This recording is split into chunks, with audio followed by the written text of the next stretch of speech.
예수님의 탄생을 기억하며 주님의 오심을 기다리는 대림절 절기가 반이 지났습니다. 기차 정거장에 나가서 사랑하는 사람을 기다리며 이제 10분 남았다. 5분이면 만나겠구나. 그런 설레임과 기쁨을 느끼고 계십니까?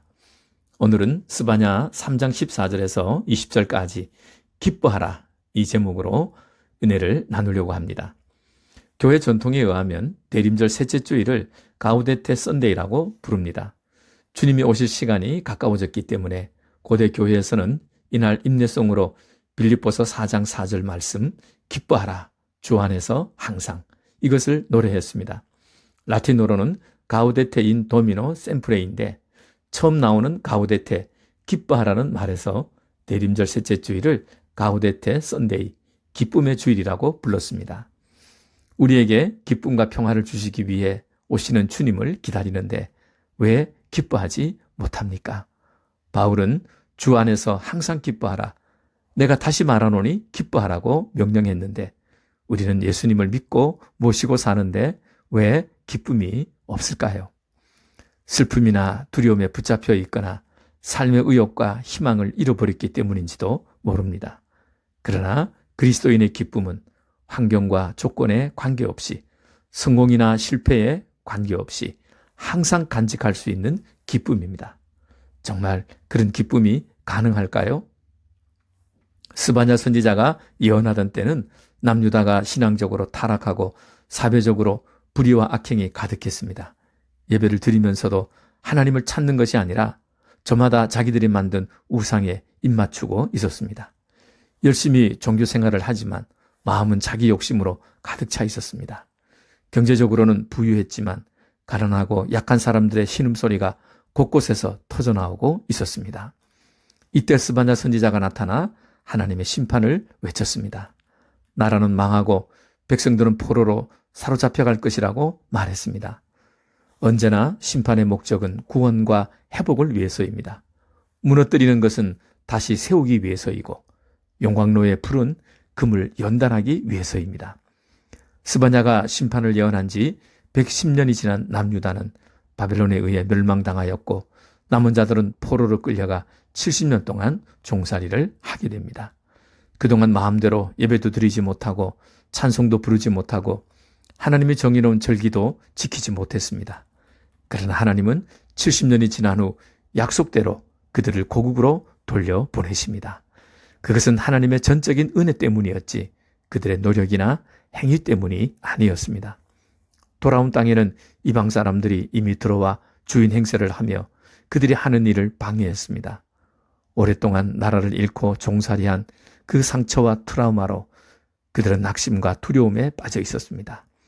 그때 오래전 스바냐 선지자가 예언한 말씀을 그들이 읽게 되었습니다.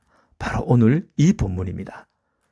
먼저 하나님은 그들을 시온의 딸, 예루살렘의 딸이라고 정다이 부르십니다. 그들이 잃어버렸던 옛날 이름으로 다시 불러주신 것입니다. 시온과 예루살렘은 하나님이 계신 곳이며 하나님이 사랑하시고 돌보시고 복주신 땅이었습니다. 이제 하나님과의 관계가 예전처럼 회복되었음을 보여줍니다. 그리고 그들에게 하신 첫 말씀이 너무나 놀랍습니다. 노래하라, 기쁘게 불러라, 전심으로 기뻐하며 즐거워하라 이렇게 말씀하십니다. 그런데 그들은 기뻐할 수가 없었습니다. 그들이 처한 삶의 환경과 조건이 너무나 비참했기 때문입니다.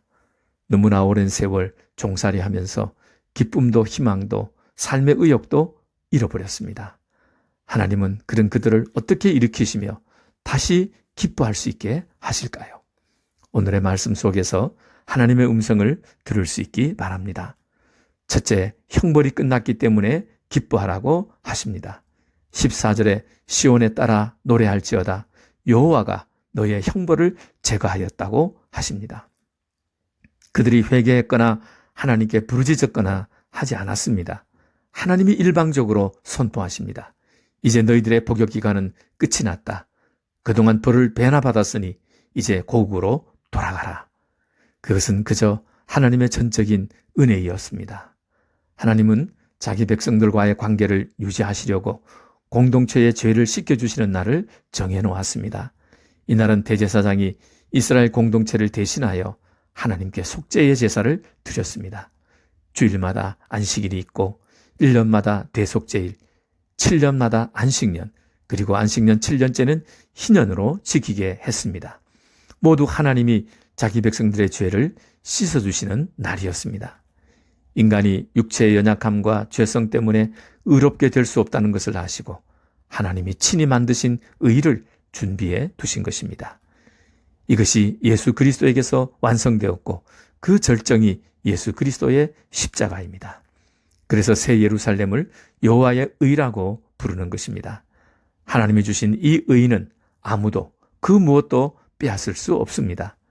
우리는 그리스도 안에서 모든 죄와 사망으로부터 영원히 해방되었습니다. 그래서 하나님은 우리에게 기뻐하라고 외치십니다. 둘째는 하나님이 우리와 함께 하시기 때문에 기뻐하라고 하십니다. 17절에 너의 하나님 여호와가 너의 가운데 계시니 그는 구원을 베푸실 전능자이시라. 하나님은 나와 항상 함께 사시며 떠나지 않으십니다. 어린 아들은 아버지와 함께 살면 그것만으로 충분합니다. 그것이 최고의 기쁨입니다. 나와 함께 사시는 하나님은 전능하신 구원자이십니다. 내 원수들을 물리치시고 나를 안전한 곳으로 인도하십니다. 나를 모든 어려움과 불행과 실패로부터 건져주시는 전능자이십니다. 단순히 우리를 구원해 주신 것으로 끝이 아닙니다. 당신의 모든 사랑과 기쁨을 우리에게 쏟아부어 주십니다. 성경은 이렇게 표현합니다. 그가 너로 인하여 기쁨을 이기지 못하시고 너를 잠잠히 사랑하시며 즐거이 부르며 기뻐하시리라. 너의 지금 모습은 추하고 약하고 실수와 흠집투성이다. 아무도 너를 도와주지 않는다. 그래도 괜찮아.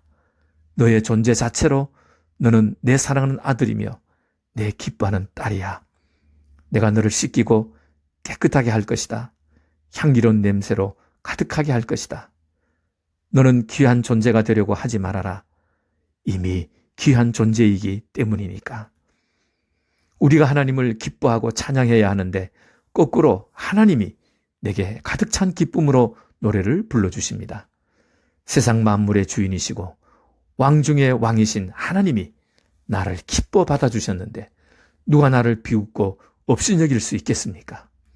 이제 우리도 그렇게 나를 사랑하시는 하나님을 잠잠히 바라보며 기쁨을 이기지 못하는 노래를, 찬양을 하나님께 올려드립시다.